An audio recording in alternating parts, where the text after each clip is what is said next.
League. It's one of those games that the fans really look forward to seeing. And Trent and myself have our history here at Liverpool, and it's always great to come to a place where they've loved you so much. We're coming to do our thing tomorrow, which is to play well and to come away with a good result.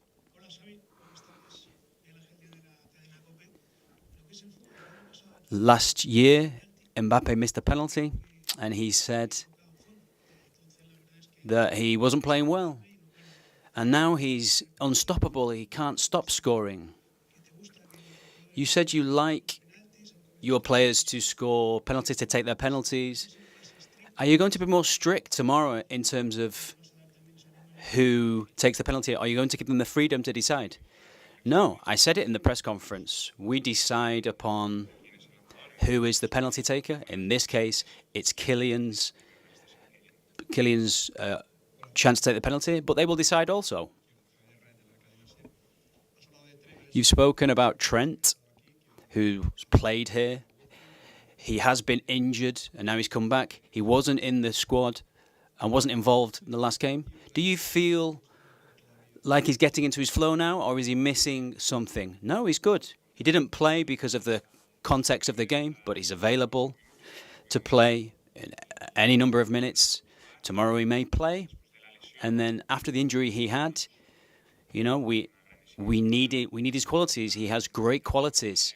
He's in a new stage for him, both sporting and physically and mentally. We need to give him what he needs because he's an exceptional player that we have in our squad. I'd like to know, in the 5 years that you were here, you won a European Cup, you were fighting for the league title.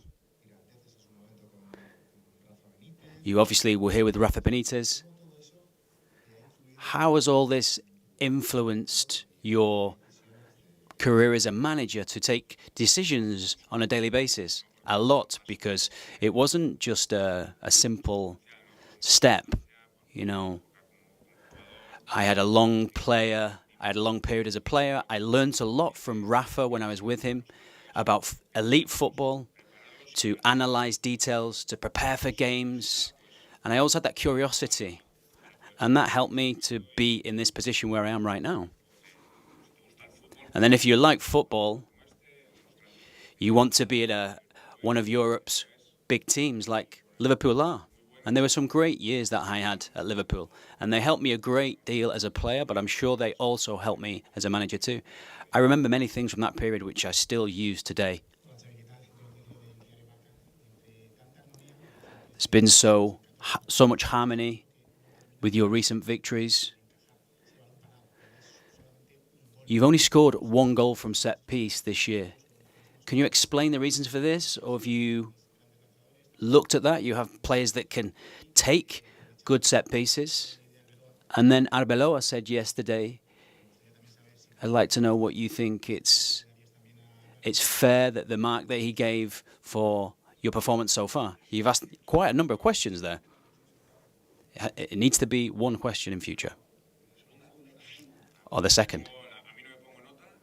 I don't give myself a mark. Alvaro, we know he's very connected to the club. I'm really happy with Alvaro, my player, the way he's playing. I'll give him the mark back because he's playing really well at the moment. There's a long way to go. We give the final marks in June. We're working on this. We're working on set pieces, in answer to your second question.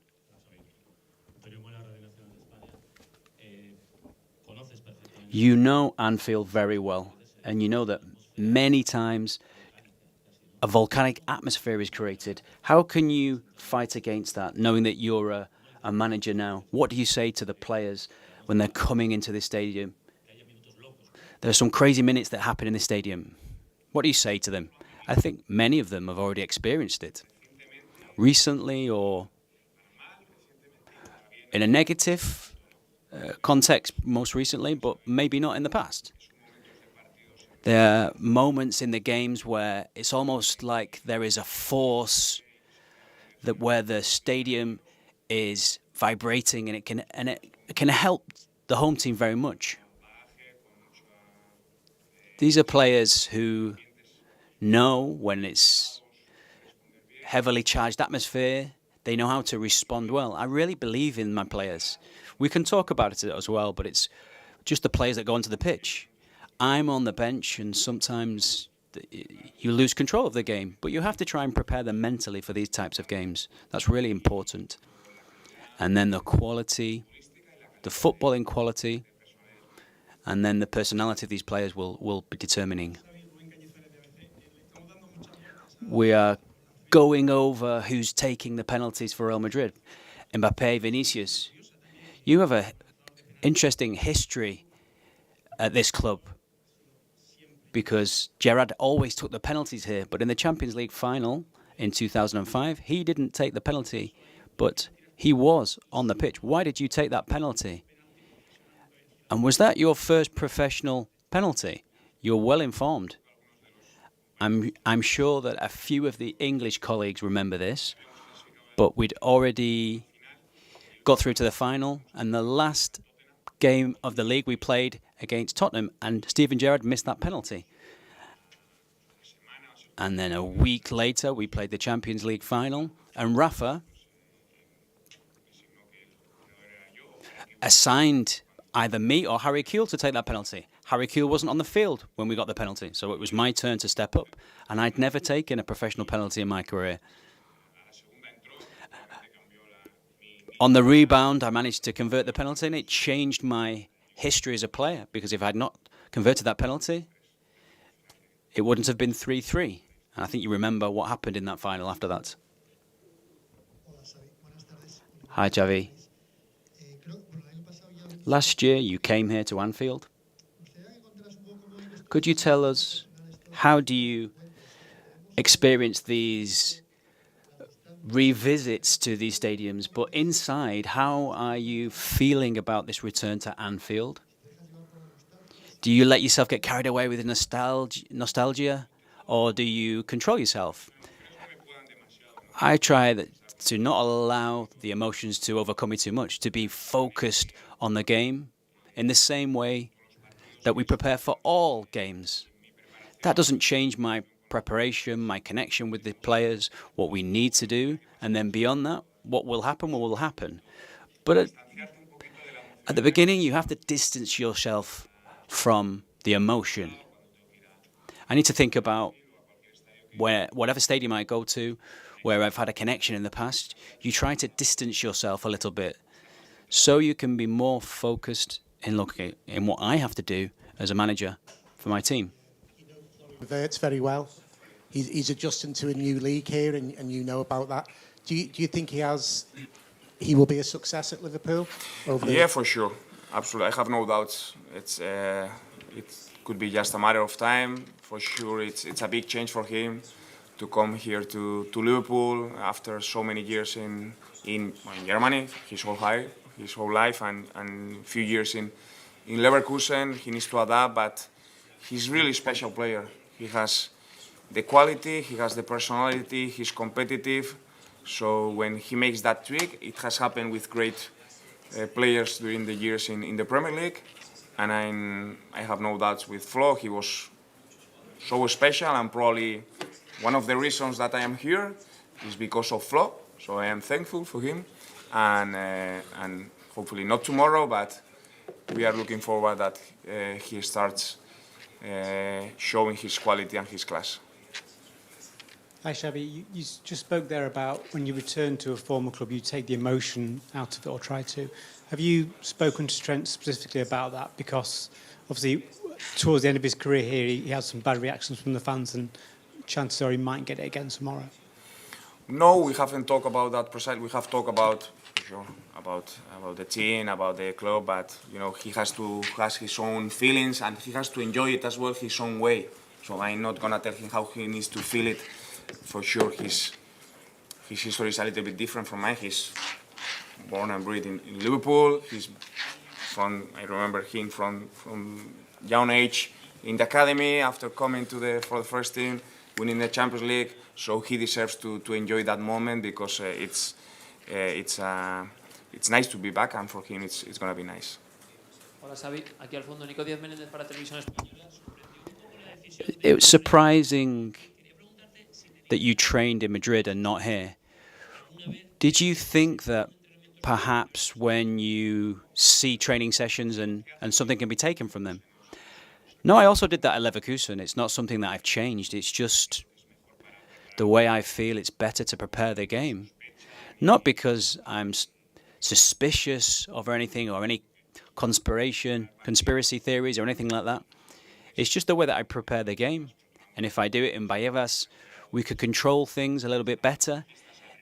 Here, maybe we're giving clues to our opponents. I don't think it would be the most intelligent thing to do, to train here. Carlo Ancelotti has just spoken in Brazil.